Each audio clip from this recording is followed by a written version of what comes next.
Yun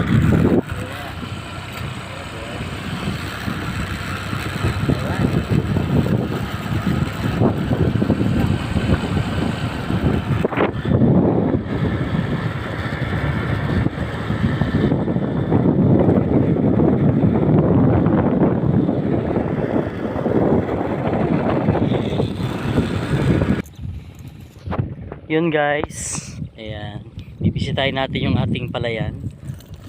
So bisitahin natin yung palayan guys, kung ano na yung itsura ng palayan natin mga lodi. So yan, almost ano na siya, 8 days na ngayon. So bisitahin natin, medyo ayan, mahaba na yung kanyang mga ano, tumutubo na. Ayun guys, oh, halos green na siya guys, oh, lahat. Ayan, green na, oh. So ito guys, oh, yan, green na siya. Ang ganda. So tingnan natin guys kung meron pa siyang kuhol mga lodi, kasi ayan, gagamit tayo ng medisina para sa damo. Yan, damo. At kung medyo merong kuhol guys, so magsusumpit tayo ng kuhol kasi kailangan. Kasi mga ganyan madali pa yung putulin ng kuhol guys. So yan, oh. So ayan, tingnan natin. So yun guys, yan. So nakikita ko naman guys, walang mga kuhol dito sa mga, yan, sa mga ano yan, oh. Ito, walang kuhol, mukhang ano, ah. Ayan, oh, patay na yung mga kuhol guys. So okay.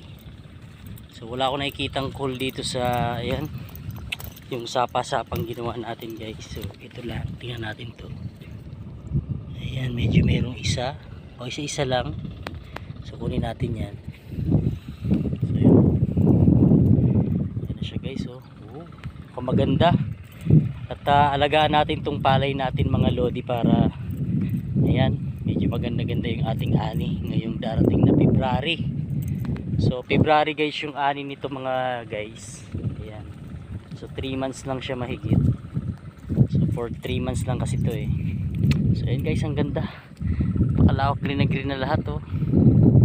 Ayan, ang haba hanggang dun yun. Ang lawak. Thank you Lord. So yun lang guys. Ayan. At titingnan pa natin. So yan, talagang nilagyan pa talaga nila. Meron pa tayong nakukuha mga isa-isa. So ito meron. So ito medyo buhay ito guys. So halos wala naman na. So okay naman na. So ayos. Ito meron lang ako nakitang isa guys. Ayan, medyo malaki. Titirain na yung ano natin. Oh. Ayan guys, oh. Wala, nako, kinakain mo talaga. Kunin natin yan.